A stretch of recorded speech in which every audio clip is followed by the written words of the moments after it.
Aloha friends. This is it. This is the moment. We are here. Welcome to Vocal Empowerment Masterclass number 11. Wow. We have come so far together. It is absolutely an honor to walk this path with you, and every step of the way has been deepening in our mastery and these tools and experiences and ways to express and explore our vocal empowerment. By a show of hands, and by hands I really mean type in a yes. By a show of yeses, how many of you feel free in your voice today? How many of you, when you feel into your body and your energy and your voice, if you're to just even go, ah, do you feel free? Give a yes if you're feeling free today. All right, so Yana's feeling free. Heather's feeling free. Ellie's feeling free. Can I get another yes? Can we get Mayu? Woo! Can we get Carol Rose? Oh yeah. All right. Well, that is a blessing because we've come this far. We might as well be feeling freed by now.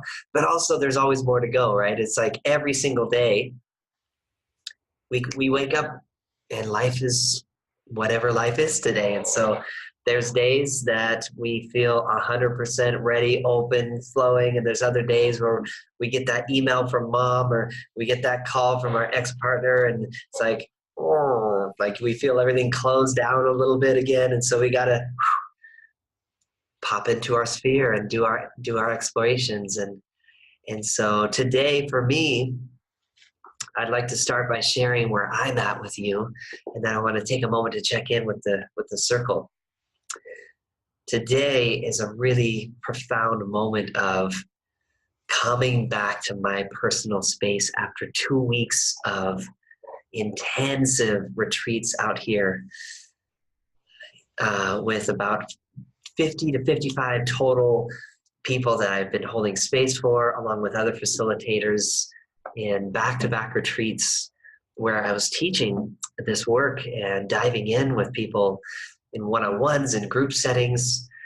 And you know that feeling when you've been at an event or at a festival and you're sharing space with so many people and you just kind of reach that moment like, all right, I'm ready for a little me time, right? So today was my day of me time, and I'm getting to share it with you.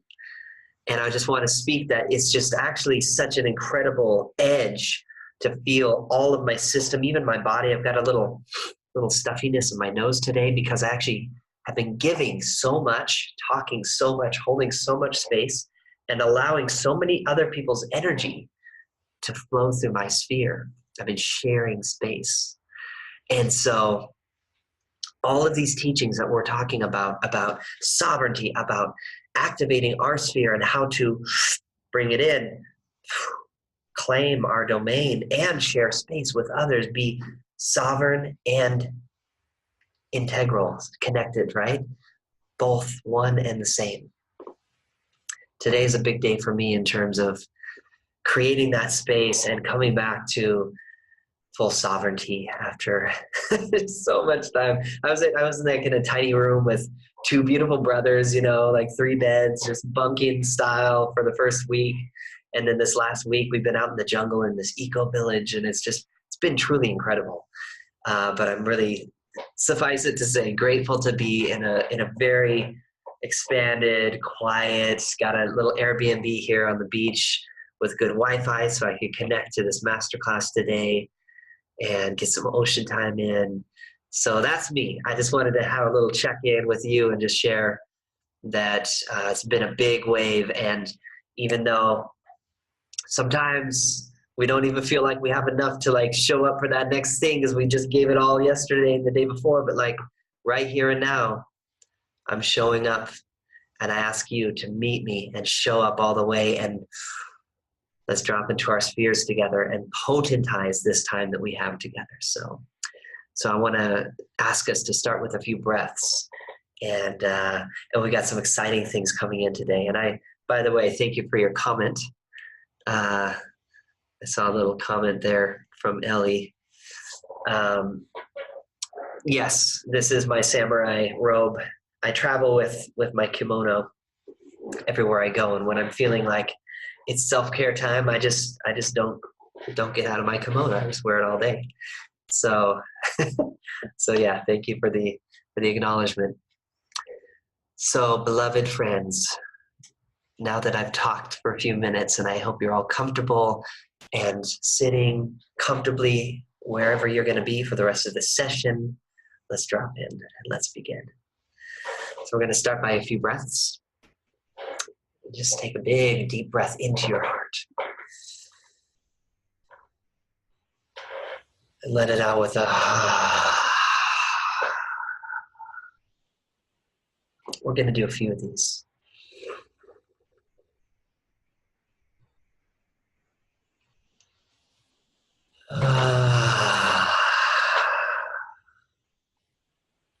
Big, deep breath. See how much space you can create for this meeting today.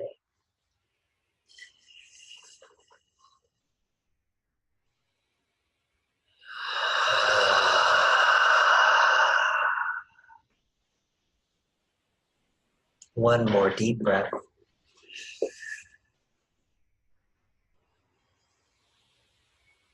Let it out with a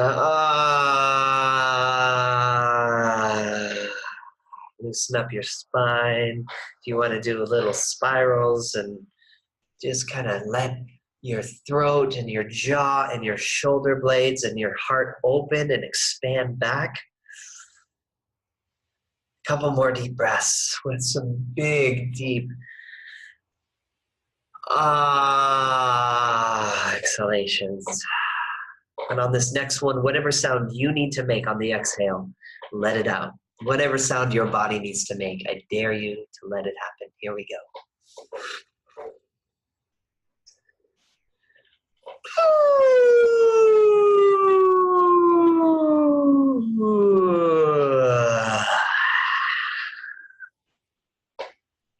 Nice one.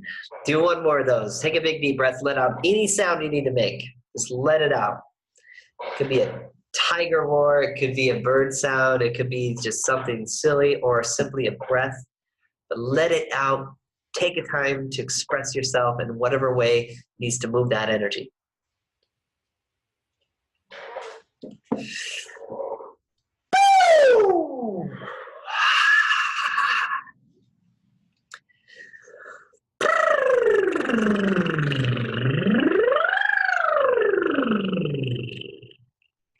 A couple more.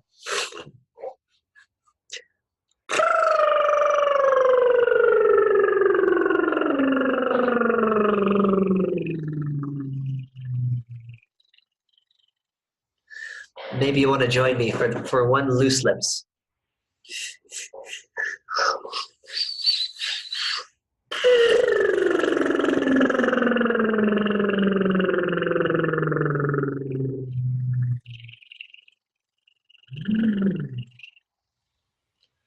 Yes, beautiful.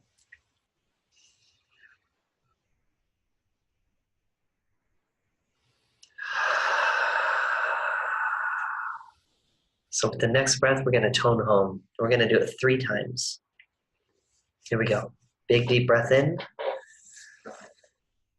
Activate the sphere.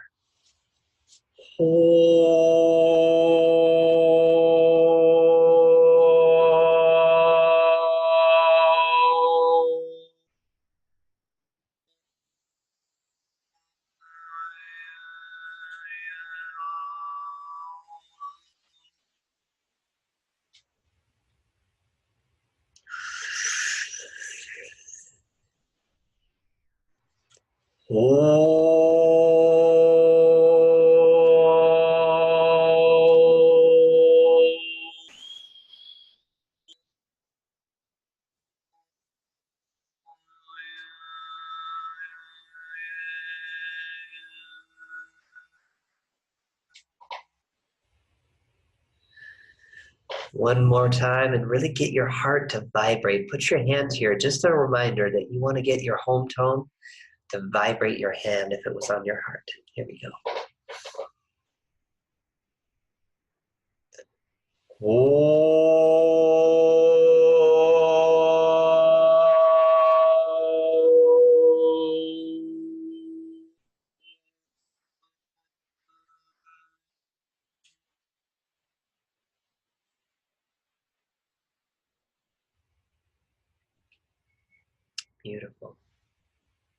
Breathing easy for just a moment.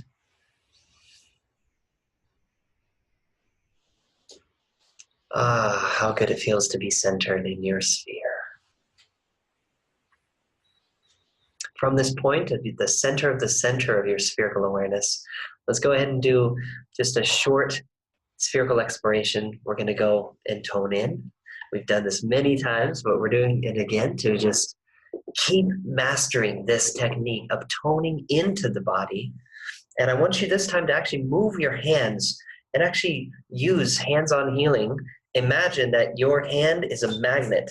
So when you're making a sound, and you move your hand down your arm, feel it, move with your hand. So some of this vocalizing techniques, when you're using it on yourself or other people in a healing context, is crucial to make a connection. And sometimes even just putting your hand somewhere on your body that you want to direct the sound can help you feel it and get it in there. So we're going to do the 7 tones to move all through the body. And as per usual, the goal of the game is to get every cell switched on, activated, present, glowing, spherical. Here we go. Big deep breath in.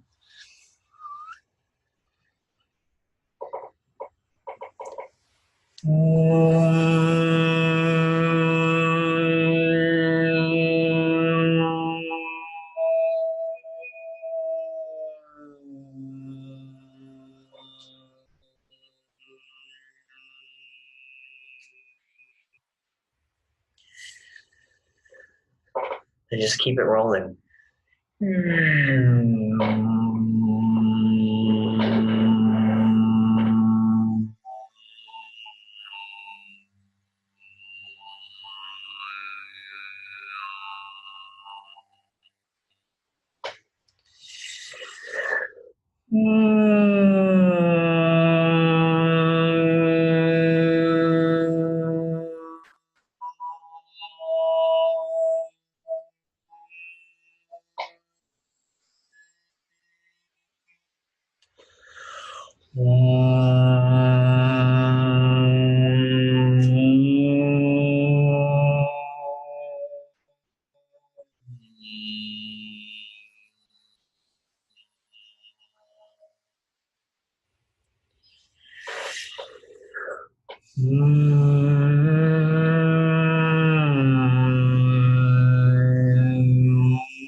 Notice how I'm just exploring and moving the tones up and down intuitively. Just keep following your intuition. 2 more. Here we go.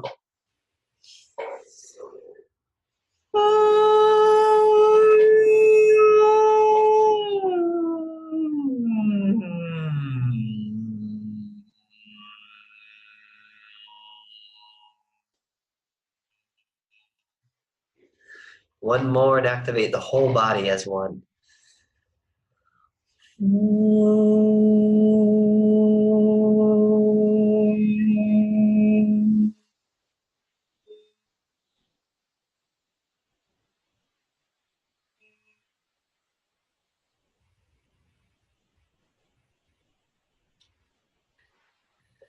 And when you're ready, tone home.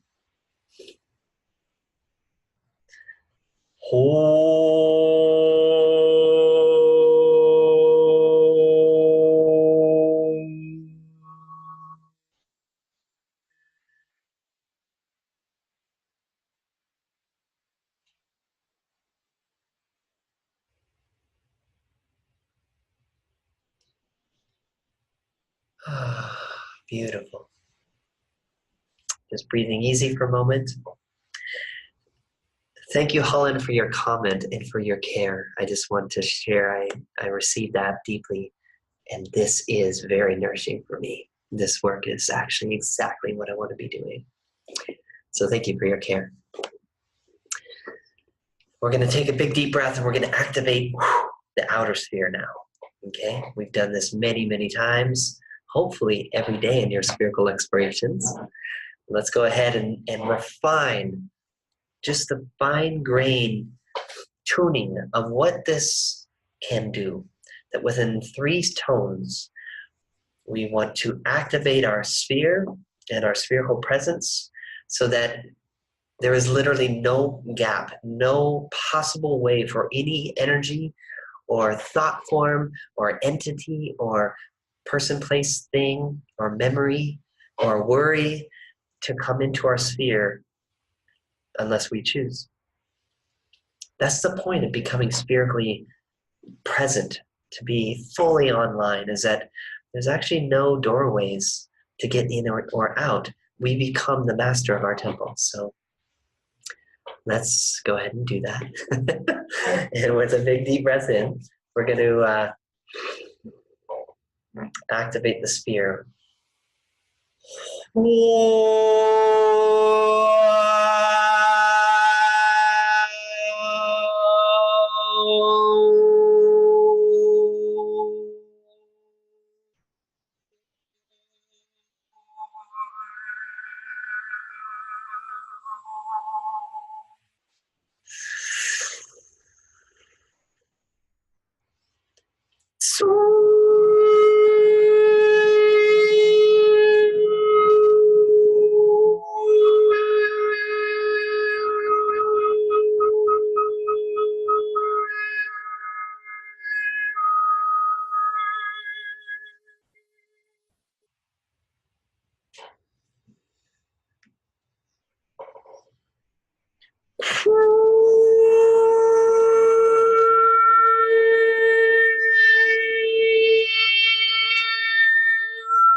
And when you're ready, tone home and center yourself inside of your sphere.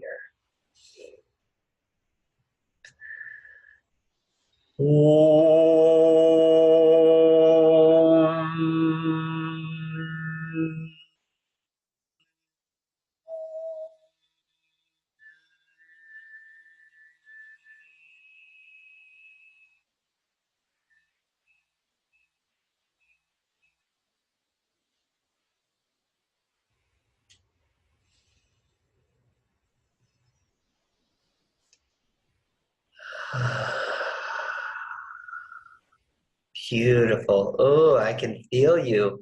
I can feel you all and how strong our spheres are today. Beautiful.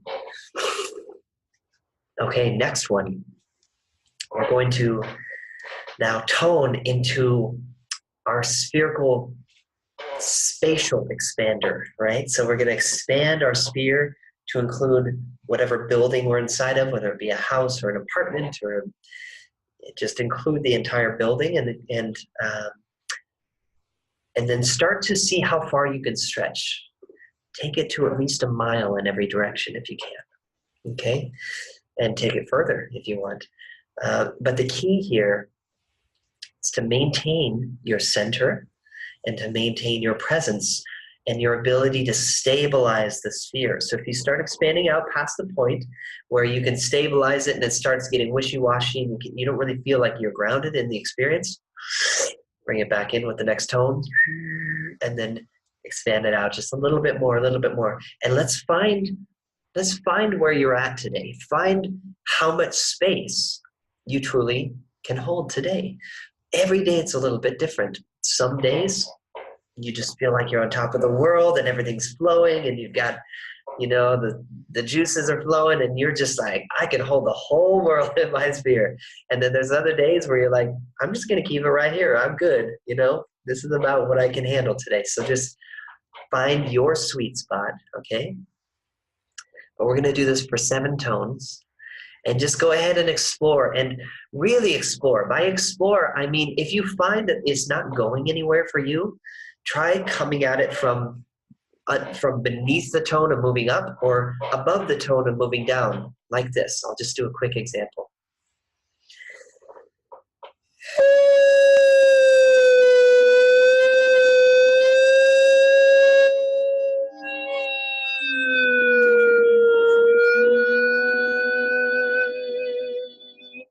There it is. It's like I had to come down and then go up and then come down, and until I found the resonance, that note that made my spirit activate, and I could just ride that. And that became the carrying wave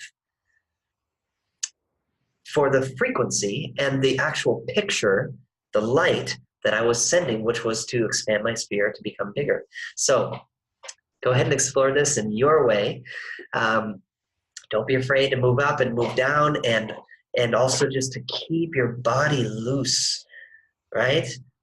This is a master class, so I'm going to address you as masters, that when you're toning, when you're expressing yourself, when you're speaking, make sure you're loose and flexible in your body, like the bamboo, right? So we're not stiff. We're not like, okay, it's time to sing now. You want to be loose and completely open, relaxed, like honey, melting down, dripping down, shoulders relaxed, heart open, okay? So from this place, let's dive into this spherical exploration. We'll do it for about 7 tones and find your sweet spot of how much space you can hold. And at the end, we're going to tone home and bring it back in, okay? Here we go. I love you, by the way. I'm so glad we're here together. Here we go. Big deep breath.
Toning home when you're ready.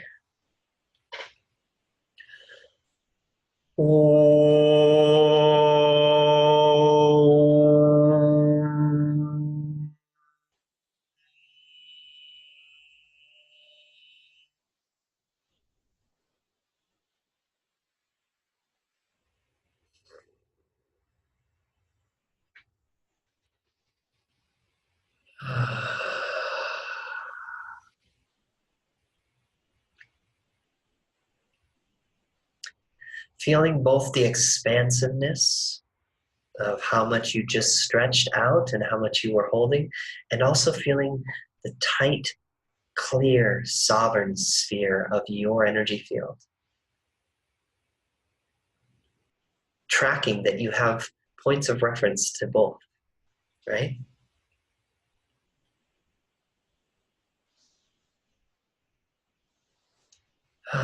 So breathe easy for just a moment, beloveds.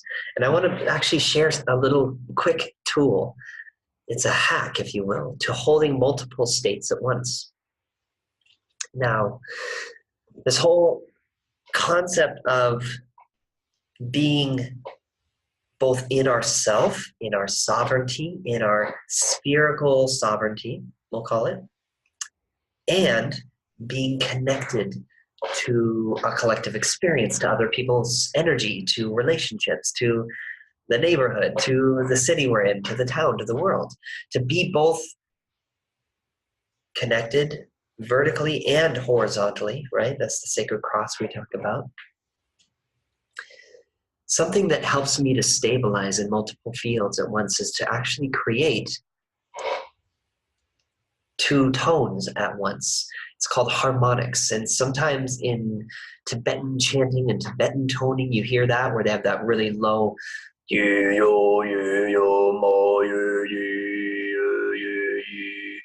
I'm not doing it well today, but you've got these harmonics that will start to appear, these overtones. So it's called overtone singing or overtone chanting, where they're able to just kind of create this pocket of space in their voice where they're singing a note, but they're also getting these overtone harmonics that are starting to show up. So it's actually two or more different tones that are happening within their voice. So what a concept to have. We have a voice and we think that's like a singular thing. We can do one note at a time, either or E or O or E or D. But actually, we have the ability by changing our embouchure, by changing the actual shapes and geometries of our vocal cords, the shapes that we're making both in our instrument here, but also at the back of our throat and also with our tongue. So if you were to go, ew, even just that ew, by the time you get to the ew part, if you do that in super slow motion, you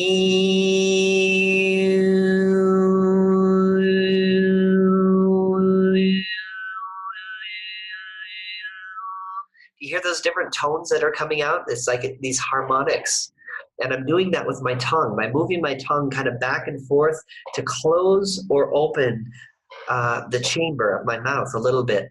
So go ahead and try it. Just explore it a little bit on the EU. And when you get in there, practice moving your tongue just ever so slightly to close off. It's almost like closing the aperture of a lens. So you're just getting a little bit of light coming through and then a little bit more, a little bit more.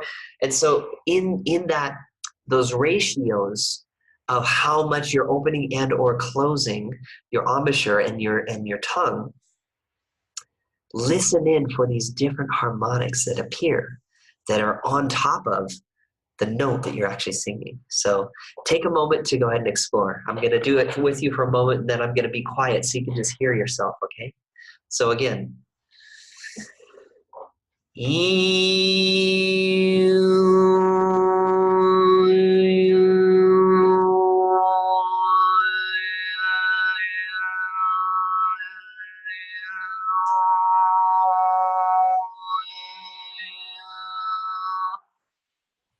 you hear it?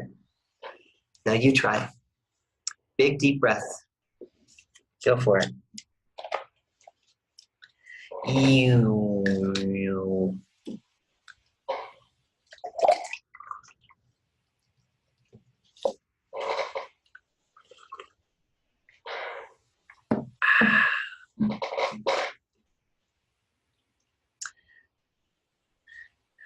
All right, let's do another one together. Here, big deep breath in. It's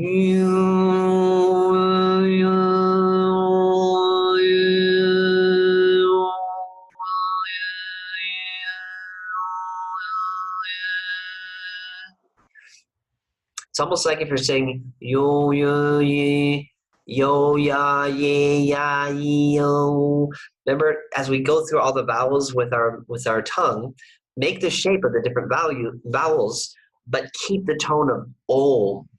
So it's like keeping an O shape to the best of your ability, but you're letting your tongue go ah, a, e, o, u on top of the O.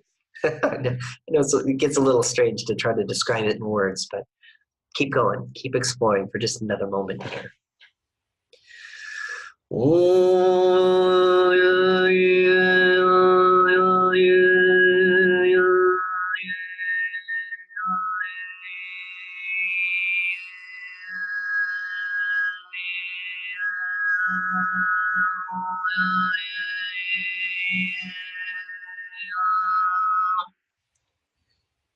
Hi. How's that feel? Is anybody getting it? Is anybody having like an aha moment? Is this helpful for you? Are you tapping into it? Let me know. Just write a brief comment or two if you're getting the sense of this, so we can move on. If you're not, I'm happy to go a little deeper into it.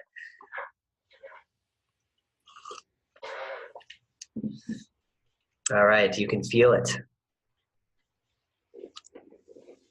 Are you really getting the sense of that there's actually two or more tones starting to happen with these harmonics, these multiple stacked frequencies that are in your voice? You can just find that. Okay, Ellie, I used to do that double note unintentionally in the low frequencies when my voice wasn't warm enough. Since I'm toning every day and keep my voice warm, I can't find it anymore. Good to know. Well, there's so many ways to hack into it. So what we're doing is kind of, in a way, I'm coming from a little bit of a higher place, right? So I'm still in my chest voice. Just a little bit higher than where my home tone is. There's my home tone. So if I go a little bit higher, for some reason, it's easier for me because I'm blowing more air and I can keep it going a little bit more. So maybe try going higher, Ellie. And for those of you who aren't quite getting it, try.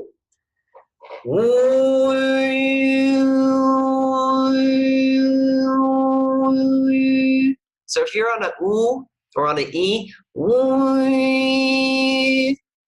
excuse me, then you're using your tongue to create different vowels, different shapes.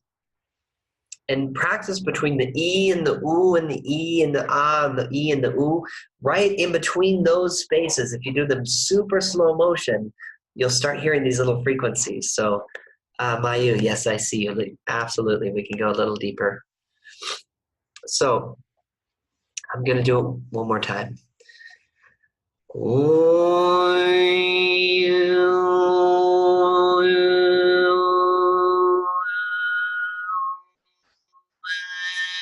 going to open my mouth so you can see what I'm doing a little bit.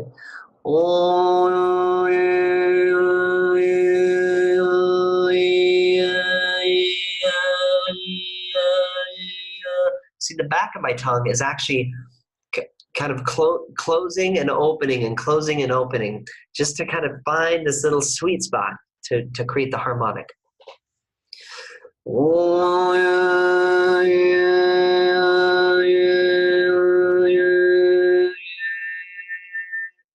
Yeah? Okay. So Yana, okay, good. So it's coming through softly. How to get the overtone louder? Well, it takes more breath. It takes more breath and power from your root, so that you're really breathing and doing it from here, not just here. It's not just a tiny little sound here. It's coming. Remember, breathing from your diaphragm.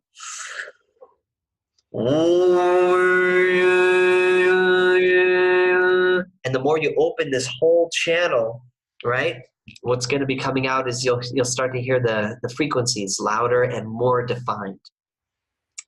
So I don't want to dwell on this too much, but okay, good. Carol Rose, you're feeling the E and the O not quite the other vowels yet. So this is your home fun if you haven't already discovered it and figured that out. This is your home fun, is bring this into your vocal explorations and your spherical explorations every day for this next week.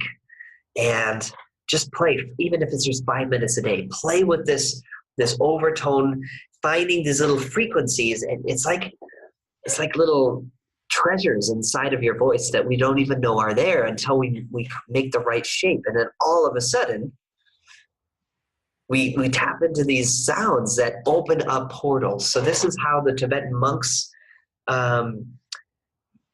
who are keeping these tones and these chants going. You know, there's actually places in the Himalayas where there's a group of monks.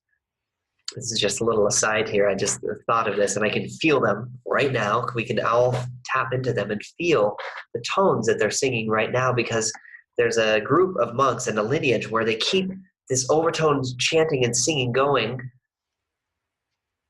eternally. They just take turns coming in and out, but someone or multiple monks are always keeping these tones going, and they see it like an eternal flame, that as long as these tones are being sung, the world is in balance. And so, you know, thank goodness we're all doing our part. So anyway, this is for you to explore, take into your vocal spherical exploration, and see where it goes. I'm going to read a couple of your comments here. Good, you're getting it with the vowels. Awesome, Mayu. Beautiful. Yep, we're hearing you loud and clear, Rose. Good, you hear it softly and higher frequencies when you tone in your mic and use headphones to hear all the subtle frequencies in your voice. Yeah, it's interesting how that works. When you're in a very quiet space, then you've got a microphone and you can hear yourself really well, especially a good mic that picks up the full range of frequencies. Absolutely, you can hear so many subtleties that are in there. When it's just you in a room, it might be subtle at first. It might be, you can hear it, but you're not quite getting the full picture. Here's a great hack for you guys. I know I'm just going to look really silly here for a moment, but if you make little cups with your hands, put them around your ears like this, you can actually hear yourself better.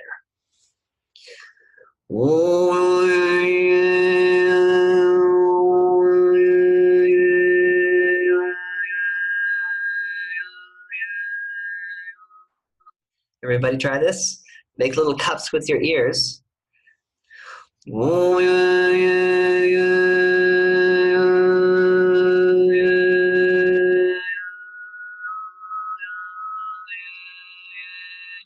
Yeah? Isn't that amazing? So if you cup your ears, you actually can move your ears a little bit in or a little bit out as you're toning, and you'll start to hear even more layers of sound hidden inside of your own voice. So go ahead and tone. We're just going to explore for just another moment here, and go ahead and keep toning, keep playing with the frequencies, but this time also add a little bit of it's like you've got your own little, what are they, like little ear dials. You can just kind of dial in how much sound's coming to your eardrums, and you'll start to hear the different layers. Okay, go ahead.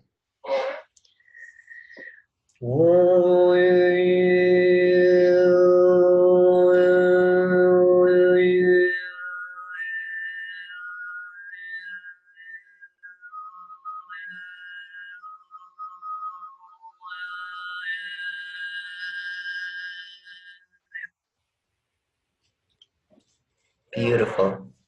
Isn't that cool?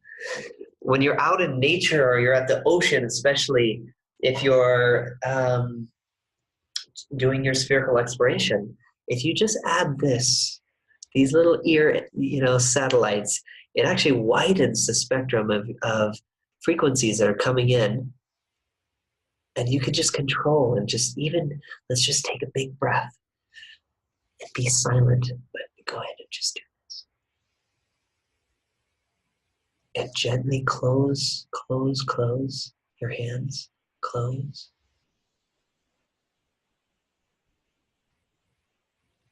A little bit more closed until you get all the way closed.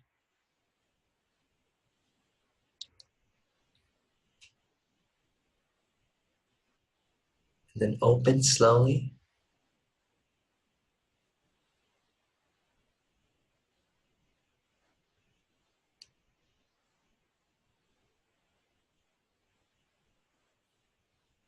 Can you hear it?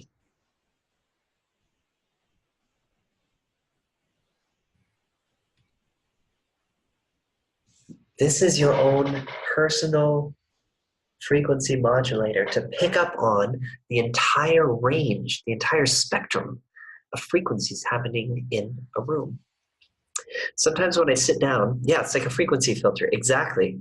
Yeah, for those of you who are producers, it's literally like having a filter where you can, so you can actually filter and just find the little pockets. Sometimes when I hear like, I can feel electrical grid stuff buzzing in the room, I can actually find it by doing this. It's like, find it's about right there. It's like, yep, there it is. And for those of you who are engineers and you know on the spectrum of frequency, you can actually pinpoint it and figure out where it is. So that's enough of that. We'll move on here, but you've got a few fun pieces for your home fun this week. So play with your frequency, tonal, harmonic toning, okay? Also, the cupped ears thing, go ahead and play with that this week too. And sometimes when I'm out in nature, especially when I'm chanting in a cave or near a rock wall and I do this and I've got a rock wall in front of me, there's something amazing that happens with the interaction of creating our own little resonance frequency filter chamber. So there's lots of gifts to be found and explored in those practices. Okay, so Heather wrote something here. Beautiful practice of the monks. When we just cupped our ears and toned, I connected in with the monks. My cat and dog were drawn to us. Cupping my ears helped me to drop into this practice deeper. Beautiful, beautiful. Okay. Rose, I see your comment here. Beautiful. Aloha, Dan. I'm glad you're here with us too. And if we as a band of light could tone and tune together to the monks. Absolutely. How's that sound to you guys? Let's go ahead and take a moment. We can go connect to them. They obviously came in for a reason. I felt them. I could see them literally sitting in a circle toning. So they're clearly feeling us. We're clearly feeling them. How about as a band of light, we can all take a moment and let's go ahead and send 3 tones from our heart center to let them know how grateful we are. We feel them, we love them, we see you. Thank you, thank you, thank you. Whatever frequency gift you want to give back to them. Let's go ahead and connect to them through 3 tones. Here we go.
And so it is. So let's move on. Wow, that was very expansive. For those of you who are new to this, it's important to also tone home when you're done and come back into yourself, because sometimes these frequencies literally are like opening up a portal. We begin to feel the entire cosmos. This is one of the greatest meditations that there is.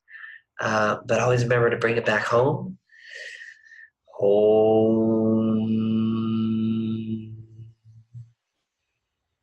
Yeah, good. Okay, I see a couple more comments scrolling here. Good. I'm glad this is activating you guys. This is like my daily, one of my daily practices. Okay, just reading your comments. Beautiful, beautiful. Amazing. So you heard the monks overtoning, yeah. So I did as well. When I was toning, when I was hitting the frequencies, I started to hear the monks' tones, and it's like we're connecting through frequency. We're connecting through sound. Indigenous peoples have done this since time immemorial. As we gathered around the fires together, one of the great not so secrets in indigenous technologies is that fire is actually a speaker, and tribes would be able to send messages, chants, songs, and frequencies and tones, i.e. information, through the fire to each other. So by gathering around the fire and singing and chanting and toning and using sound, light, and movement to transmit a message, a tribe on the other side of the planet could get that message. And this is how when great gatherings would occur before there was phones and emails and Facebook, right? How did you send a message to people? How did you know if you needed to send a message to, like Native Americans in North America, and you're down in Mayan land and like Lake Atitlan or something, and you're like, okay, guys, we're going to meet for the solstice, right? And so let's meet at this point. How would they send that message? Well, they sent it through sound. They sent it through the fire. There's other ways too, but this is one of the technologies that's used, is by using sound, light, which is clear vision, and movement, which is embodiment. They'd be able to send a coherent message through the fire to the other tribes. And somehow, somewhere, they would receive that message, and they would just know to all gather on the solstice at that point. And this has been known to happen again and again and again, time immemorial. It is pretty wow.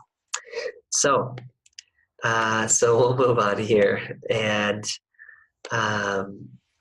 let's go a little bit deeper. Something that came up for me today as I was dropping into what this session is to be about, because we are nearing the end of our journey, which is also just profound to me. There's a couple concepts that I want to brush over. I know we went through the experience, or rather the concept of octaves early on in the course. I'd like to revisit it for just about 5 minutes, because this is very, very important. The structuring of reality itself in terms of frequency is structured in octaves. So both, remember how we talked about sound is shape is color, right? So color, i.e. light. So sound, light, shape, right? Every sound has a light and every light has a shape. And on the frequency spectrum, if you find the frequency of a certain sound, that's going to create a certain shape, which has a certain color to it, right? So in that primal language of the ordering and structuring of consciousness itself, we have these, in the range or spectrum, we have this ordering of octaves when it comes to sound. But even colors as well. There's 7 colors in the rainbow. Well, there's 7 notes in a scale, 8 being the beginning of a new one. So the 8 is that continuation, or the figure 8, or the infinity loop. So if you have 7 notes in a major scale, they call it 1, 2, 3, 4, 5, 6, 7, 8. 8 is the same note as 1. 8 is the same note as just an octave higher than 1, which is the same note as just an octave lower than 8. 1, 8. 1, 2, 3, 4, 5, 6, 7, 8. 1. Let's all do that together. We'll do it slowly, and then we'll do it one more time a little faster. Big deep breath in. We're going to just count to 8. 1, 2, 3, 4, 5, 6, 7, 8. 1. Let's do it again. 1, 2, 3, 4, 5, 6, 7, 8. 1, 8. 1. 8 is the same note as 1. It's just an octave higher. Can you feel that? Do you get that and feel it in your body? That 1 and 8, we're just talking about major scale, is the same note. It's an octave. So that's basically how frequency is structured. It's in octaves. So you can take it down. 1, that's pretty low, but that's an octave lower.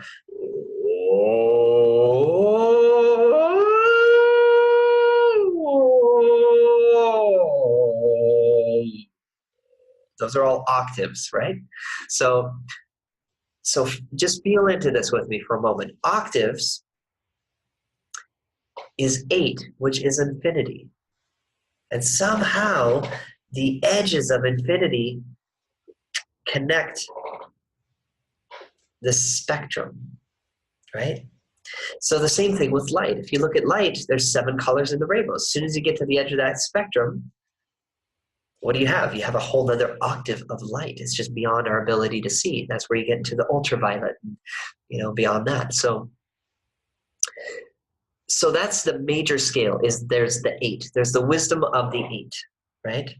But I also want to bring forth the wisdom of the 13, which in musical terms is the chromatic scale. Okay? So we're going to count to 13, i.e. we're going to sing to 13. And here's what it's going to sound like. We're going to do chromatic scale, and this time there's 13 notes in a chromatic scale because this is all the in-between notes that are in between the 8. So it sounds like this. 1, 2, 3, 4, 5, 6, 7, 8, 9, 10, 11, 12, 13. 1, 13, 1. 13 is the same note as 1 because 13 is an octave higher than 1. So 13 is also an octave, right? So let's count to 13 together. Ready? Big deep breath. 1, 2, 3, 4, 5, 6, 7, 8, 9, 10, 11, 12, 13. 1. Let's do it from the top down. Let's start at 13 and we'll count backwards. Here we go. Big deep breath. 13, 12, 11, 10, 9, 8, 7, 6, 5, 4, 3, 2, 1. Now you count to 13, starting on 1, start on this note right here, and you just do it yourself. Ready, set, go.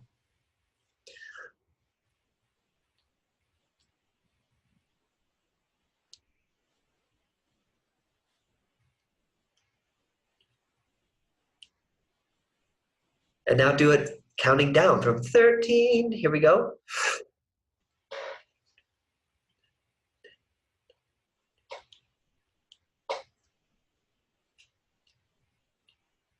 1. We're going to do that same thing one more time. I'm going to sing the first note and the last note and see if you can challenge yourself to hit it right on. I know it's maybe a little bit more challenging to find these in-between notes. Maybe you're not hearing it. Maybe you're hearing it great. Don't worry. You're going to hear it if you haven't already. So here we go. Big deep breath in and count to 13, starting at 1. Here's your starting note. Here we go. 1.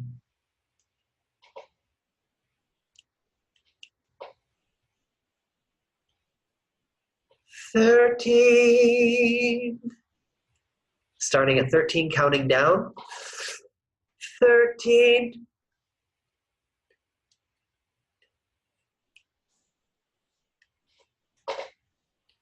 1. So from a show of hands in the chat room, Was that challenging? Were you able to hear it? Was that fun? Did you nail it? Did you lose track of the notes? What happened for you during that? I'd love to hear.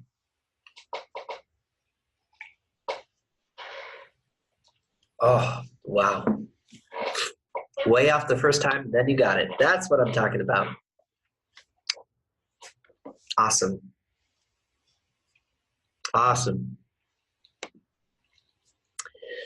So when I don't count, I am lost. When I count, it's easier. Yeah, indeed. Indeed. It's funny how numbers help us track reality. It was so funny to hear I was off. It got better at the end. Yeah, don't worry. We only did it once or twice. So we're going to do this a few more times today. And this is another piece of your home fun, is to practice exploring your notes up and down in these, they're called scales, right? When there's a major scale, which we're not going to go too deep into all the different kinds of scales. That's for, level 2 musical training, but we have some basic harmony stuff, which is 1, 2, 3, 4, 5, 6, 7, 8. 1, 2, 3, 4, 5, 6, 7, 8. Do, re, mi, fa, sol, la, ti, do. That's a major scale. It's your kind of classic. If you started on C and you just did the white notes going up, you'd have a major scale, right? So now the 13, the chromatic scale, is if you're starting on C on a piano, you're doing every single note, including all the black notes. 1, 2, 3, 4, 5, 6, 7, 8, 9, 10, 11, 12, 13, 1. So practice singing up these notes up and down to get a sense of where you're landing your notes up and down in your range. We've done the elevator practice now quite a few times, where you start at a low note, you start on a lower octave, and you land at a higher octave. Oh,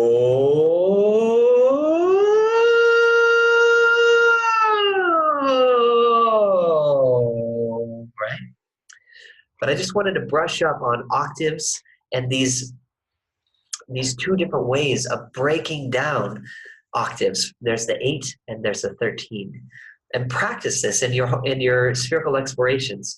Part of the reason I'm bringing this in, Sunyana, is because to be precise, when you choose a certain frequency, when you choose a certain note, the more you expand your vocabulary, right? The more you get familiar with each step along the frequency range, the more, if you're called to be number 7, if you're just there to meet someone, 1, 2, 3, 4, 5, 6, 7. I'm speaking kind of symbolically, but this is an actual frequency training for your voice and for your sphere to be able to count up and count down a little bit every day. It's kind of like, why do beginning instrumentalists and musicians have to practice their scales? It's like to get used to knowing where all these notes are in the frequency range. That way it's kind of it's home base for you no matter where you are in the spectrum. But it's also an impeccable way to cultivate precision of your vocal instrument. So this is your home fun, is to take just say 3 to 5 trips up and down the scale of both 8 and 13. And if you can get it so that you can nail it on the first time every time, then you know you're winning the game. If it's hard for you and you kind of lose track by the time you're counting up, 1, 2, 3, 4, 5, 6, 7, 8, and you don't know where you're going anymore, this is a good practice for you, because this is going to help you learn precision in your ability to nail the frequency that you want. Yeah, Ellie, exactly.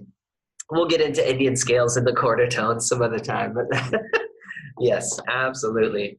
That's where it gets really fun. We're going to start with the 8 and the 13 today.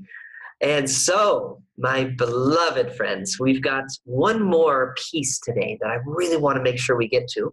And then I want to open up for some questions, because it has been a couple weeks, and I did give you some pretty special home fun a couple weeks ago that I haven't seen any posts yet, so I just am assuming that everyone's just diligently diving into your songs that you chose, and you're learning them, and you're getting excited, and you're going to share an amazing video of yourself, because next week is going to be our last class. So before we go into that, I want to talk about rhythm. Now, rhythm, obviously, we could take it so many ways, but what I really want to share about rhythm today is actually something so simple, but so impactful. It's something I learned when I was out in the jungle. This last couple of weeks in Costa Rica, I took some time. And when I say I took some time, I really mean like 3 minutes here and 3 minutes there in between my full day of space holding for these amazing groups and beautiful retreats that we did. But I would take a few minutes to myself before the sessions, and I'd walk out to the ocean, and I'd just get into the waves. I'd do some vocalizing, some spherical explorations, feeling the rhythm of the waves, right? I was just noticing that when I would surrender and get into the rhythm of nature, that it wasn't like a mechanical rhythm. It wasn't the same every time. It's not like you can say, oh, it's going to be exactly this amount of time, right? There's nothing computerized about the rhythms of nature. They're organic. They are much like the Indian scales with quarter tones. There's these strange in-between notes and in-between time frames that nature just works on. It's like a spiral, right? But we are so used to hearing mechanical, computerized rhythms now, especially with the electronic music boom that's happened over the last decade or two. We have these major kind of computer programming that gets us into this kind of robotized rhythm. And that's what we're used to, and that's what we think is, that's what we think rhythm is. But actually rhythm, the greatest teacher of rhythm is your heart. It's right in here. So I'd love for you all to just put your hand on your heart for a moment. Just feel this beating drum inside your chest.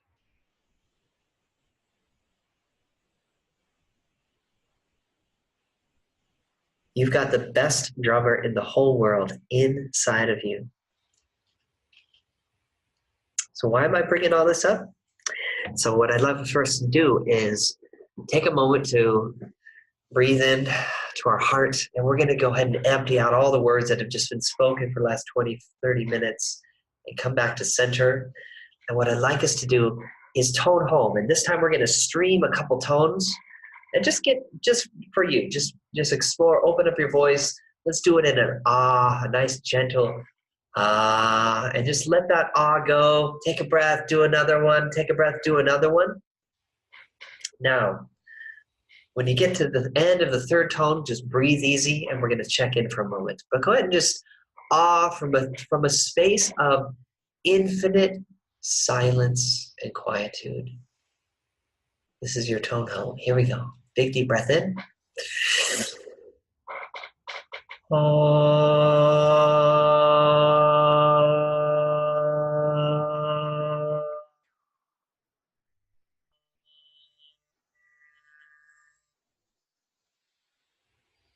Keep it going. Streaming.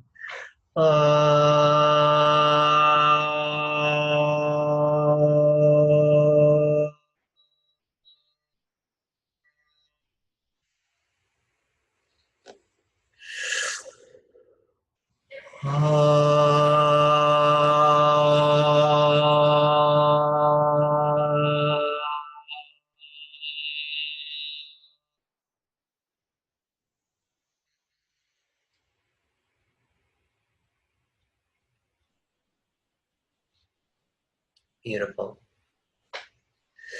Now take a big deep breath, and I want you to do it again, but this time I'm going to do a little beat in the background. So I'm just going to get my groove on over here, and you go ahead and do the same tones you were just doing. Keep it going.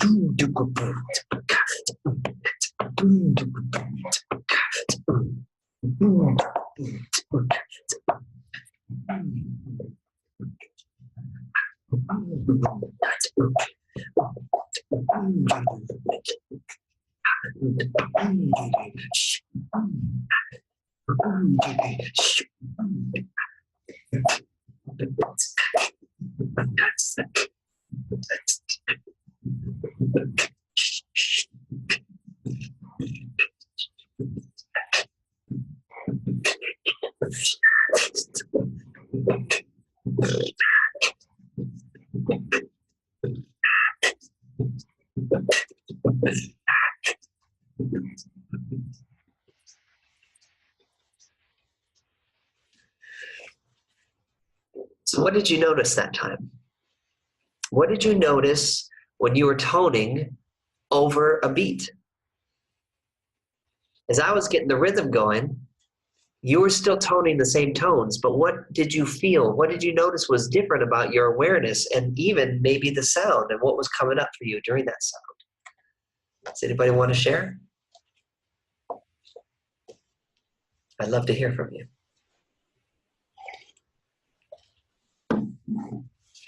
And yes, Holland, you're absolutely correct.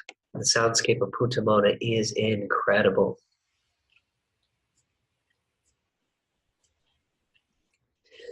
So there was some subtle modulation in your tone that time. You began to stream to the rhythm, right? Right?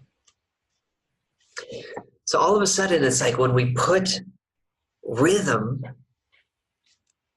under our tone, it's like it has a vehicle. There's a carrier wave, right? That all of a sudden we're going somewhere. So it's like kind of the connection. I love what you're saying here, Suyana. It's an expansion, a deepening of emotional connection to the sound. That's a beautiful way to put it. Wonderful. For me, when there's no rhythm at all, and I'm just toning, like like just getting into the center of my home tone.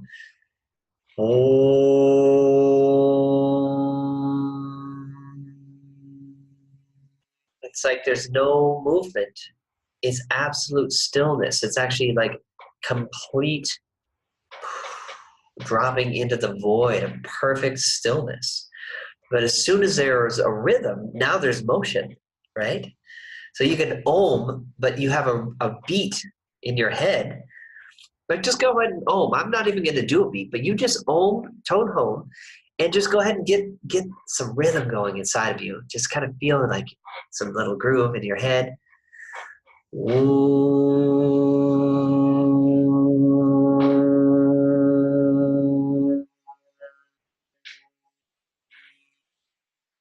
And if you can't imagine a beat and you can't come up with anything, just put your hand right here. You've got a drummer right in here.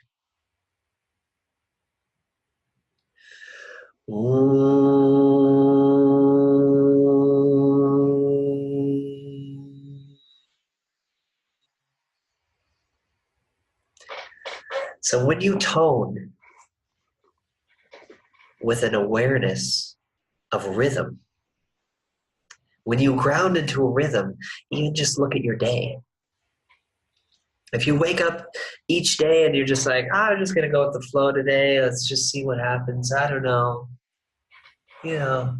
There's just this nice flow to it. I've had days like that. It's beautiful. It's beautiful to flow. It's beautiful to just wake up and, let's see how it's feeling outside. I think I'll take a walk. Oh, yeah, this is nice. Oh, I should call that person. You just you can go with the flow. That's beautiful. But when you have a rhythm set up, you're like, I'm going to start every day with my spherical expiration. And I'm going to end my day with a spherical expiration. 11 minutes of sound. There's now a rhythm in your day. It's like a beat. Right?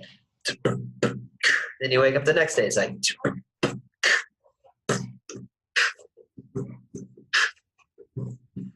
If you look over the course of your week, you're like, oh, you got this groove going. You got this like nice little, Then you look over the course of 3 months, 3 years, you're like, man, I'm in the groove and something is happening. And there's a carrier wave for my message, for the visions that I'm here to manifest. It needs a rhythm for you to ground what you're here to ground. You need a rhythm to manifest the things that your light is showing you. Even manifesting with having light and sound is not enough. It takes movement, right? It takes embodiment. It takes the body. That's why in this practice, in this masterclass, we've been really focusing on sound because that's what it's about. But just so you know, in my daily life, we could do a 12-week masterclass about movement, about light. It takes all three to become a congruent human instrument where we're expressing the vision, the sound, the manifestation, and the embodied expression of that vision. That's what it takes to manifest and to show the world and to show the universe that, yes, this is landing all the way through, right? So look at your life for a moment and just check out, maybe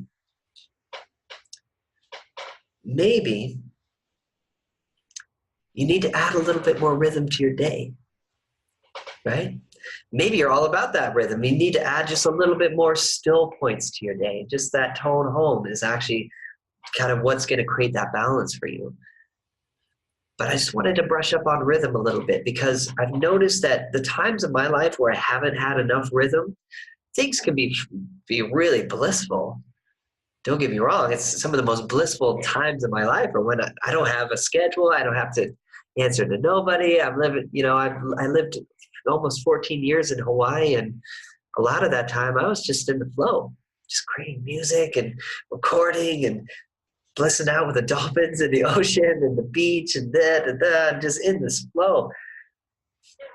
But when I add a rhythm to my day, even if it's just a few things, like I'm going to practice yoga, or I'm going to do my sadhana or my martial arts, or I'm going to do my toning practice at this point and at this point and at this point of my day, no matter what's going on, then it becomes this drum beat. And then all of a sudden you get into this groove, and then whatever you're putting into your day is carried on this groove of the rhythms that you're committed to.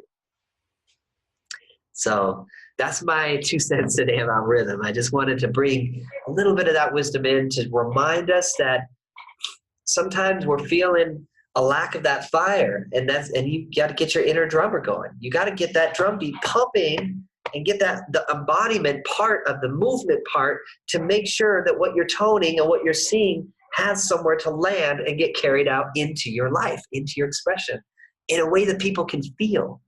Because if you're just sitting there on the mountaintop, just going, oh, I'm so enlightened and I've got it all figured out. I'm just going to share all the wisdom, but I'm not going to do anything about it. And I've arrived and I'm just monotone and everything's so spiritual. It's like people can't feel that in this world, the world that we're in, the world that we're interacting with. That's not to say that I haven't sat on that mountaintop, and maybe you have too. But to be in the world and not of it, to be in this experience and to make an impact and to connect the dots with our human tribe and rise in love together. There is something about connection. There's kind of a key to this whole game with the Band of Light that we're playing. And a major gap that I see in a lot of the conscious community is the embodiment part, the movement part, the actual physicalized grounding it in part where we can show with our rhythms and our daily practices and our actions that the things we're speaking and the things we're talking about, like all our great visions, we're actually doing something about them. We're not getting lost in the doing, right? So it's like the pendulum doesn't have to swing into, all action, but no time for just silent quietude. This is about balance. And so as we create a balanced ecosystem, just take a look at these quadrants of your life. Take a look at, am I putting enough rhythm into my day to really keep that fire going? To make sure at the end of every day I feel turned on by life. I feel like I've dropped a beat, right? Holland, that's an amazing point. Everyone see what Holland just wrote? If you don't create the rhythm, the societal rhythm creates you. Now that is the truth. Most human beings at this point in time are stuck in the rhythm of the robotic nature of society. It's programming. So it's not even an option. It's not even so much of something that it's like, oh, it'd be nice to do extracurricular to create your rhythm. It's actually the difference between thriving or not, the difference between living a programmed existence or becoming a master of your own sphere, dropping your own beat, right? So if you're feeling a little tired, out of sync, out of sorts,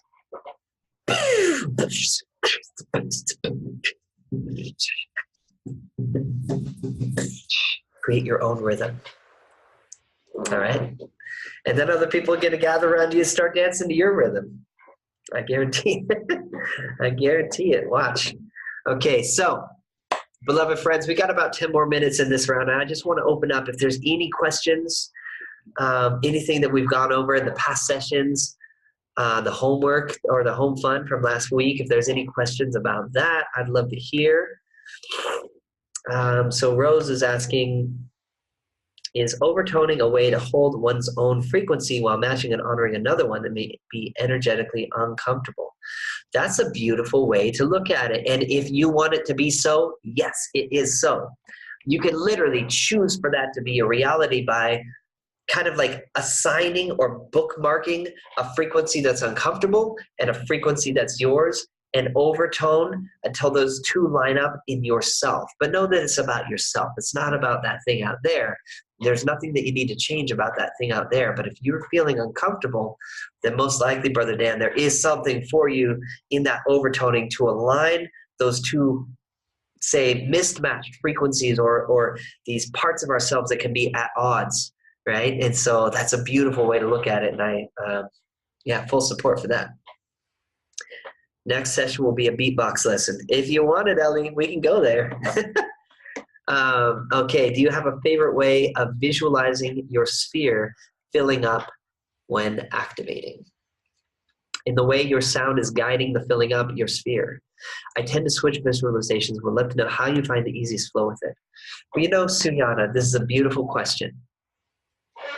Do you have a favorite way of visualizing your sphere filling up when activating? I'm really dropping in to feel if I have a favorite way, because at this point it's so intuitive, and I love to let my intuition lead rather than my conditioned mind, or like, oh, this is the way I do it every time, so I'm going to do it this way. I really start with a blank canvas every time I do my spherical activation. But what I do notice tends to be the way that I see it is when I'm toning, I kind of just see it like from the center when I tone home. It's just like getting a, you know, those, here's the vision I just got. This is kind of cool. You know those spherical, cool little science experiment things with the little miniature electric, tentacles that when you put your finger on the edge of the sphere on the ball, the electricity goes to your finger, like that. So it's kind of like the electricity can kind of be anywhere, but wherever you put your finger, it goes to that point in the ball. You guys ever see those like in science museums and stuff? I think I had one when I was a kid, a little miniature one. It's almost like Tesla blue lightning kind of stuff inside. We should get one of those. Those are super cool. So I just thought of one of those, but instead of it being tentacles that are going to individual points, it's just going to the entire sphere itself. So I see when I tone home, the entire sphere just starts to glow. And because I practiced this for, at least 10,000 hours now, it's so natural that I don't have to think about it. It's not something that I have to do a process for. It's just as soon as I tone, my sphere is active. But you might want to play with a couple of the ways that we've gone over so far. One is to actually draw a band of light around yourself, remember?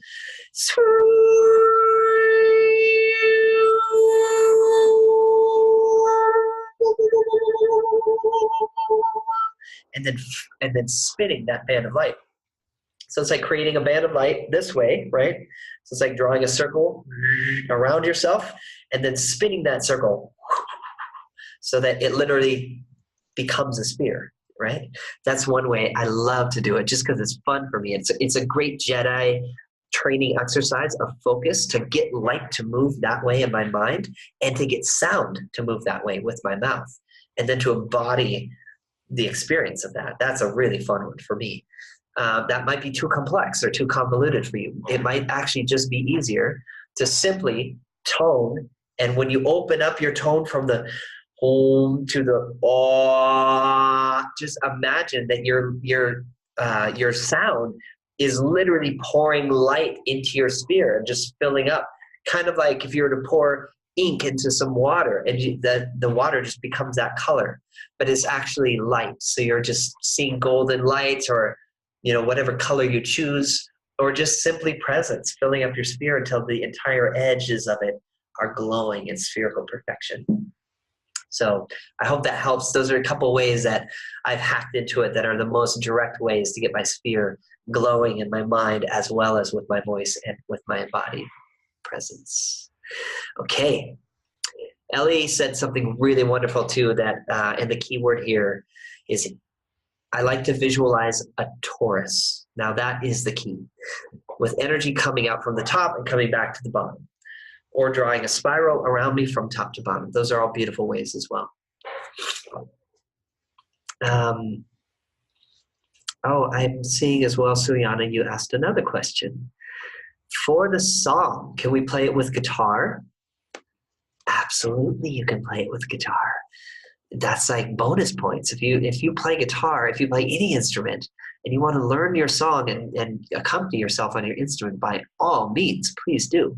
But it's not a requirement. If you want to sing it a cappella or practice along to your song, along to the recording, you want to get it to a point where you could put on the song and sing it and mirror as best as you can the artist, but do it in your way. It's not about trying to sound exactly like the artist, although I'm kind of saying both. I'm saying both mirror the artist, sound exactly like them, but then do it in your way, right? So we mirror in order to learn a new vocabulary, new ways of toning, new ways of expressing. If you listen to Soundlight and you sing along with some of those tones that come through in the Soundlight volumes, you probably just learn new things to do with your voice. Because I do. Even when I'm in there, I'm learning new things to do with my voice. And I listen to it back sometimes like, how did I even do that with my mouth? I have no idea. But so by mirroring, we can actually expand vocabulary and learn new ways to move sound. But then it's like learn the rules so that you can break them. You learn the mirrored version of the song with your own voice, learning it as best as you can, exactly like it was done. And then you let it go and you do it your way, right? But in order to do it your way, you have to listen enough and you have to master that song enough to know all the ins and outs of what the original artist did. That's the respect for the lineage, right? When you're given medicine songs, you learn the medicine song exactly to the best of your ability, like the abuelita sang it to you.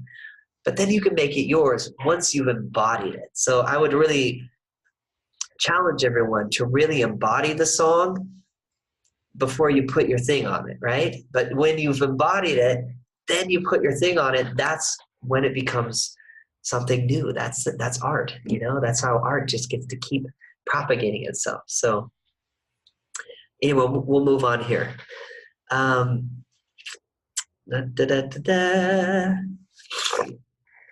About discipline and practices. Part of my nose, you guys, I've just got this stuffy nose today. I've dedicated myself to different lineages and modalities.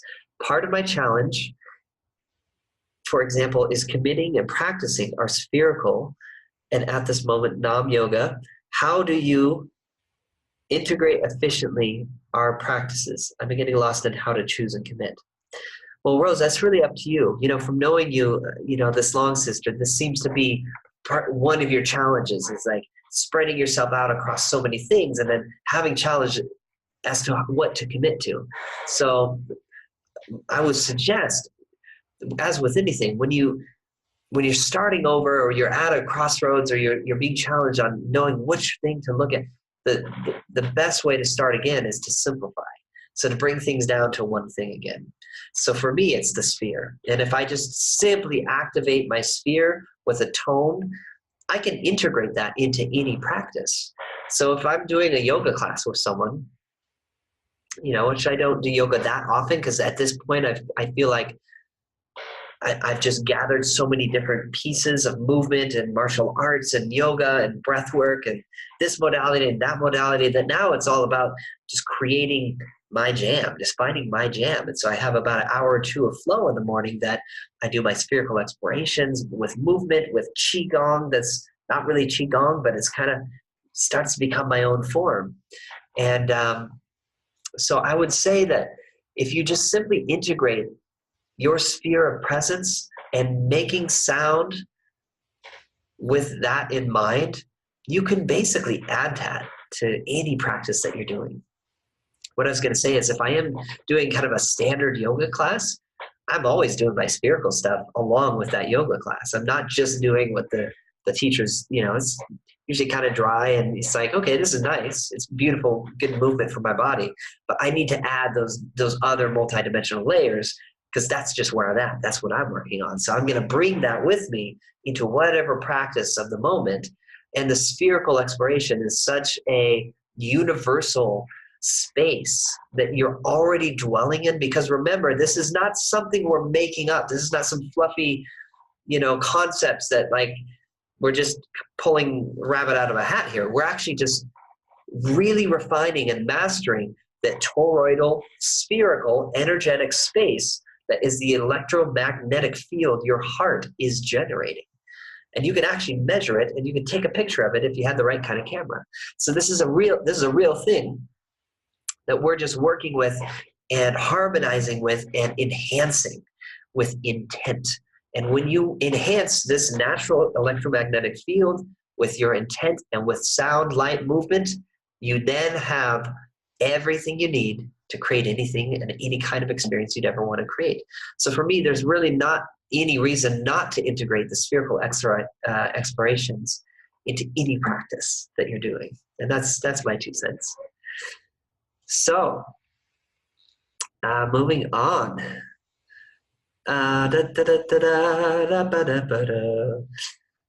Beautiful. Yep, sounding and breath work while doing yoga poses. Absolutely. Absolutely. Okay, cool. So unless there's any other questions, we've reached that moment. And I invite you all to get on the forum this week and share some, if there's any questions you have, I want you guys to get the most of this time. Like, please use me if there's anything else that you're curious about on any level. Get in there. I'd love to meet you and see what you're, what you're fascinated by in this work. If there's any stones left unturned at the end of this, I want to make sure we've turned all the stones, in these 12 weeks of the major building blocks of your sonic journey. Excuse me. The spherical exercises have been transformational for me in my relationships. So grateful. They have for me too. So, okay, beloved family, it's that time, and I just want to say wholeness and balanced vibrations to you. So much love. And from the entire Man of Light community around the world, who I'm feeling like the monks right now, just connecting, chanting, loving, toning, making art, making love, making beauty in the world. I just want to thank you so much for being a part of this community, for being a part of this masterclass, and for going deep into your commitment, your relationship, your devotion to your mastery. Your brother Elijah Ray. We'll see you next time. Aloha.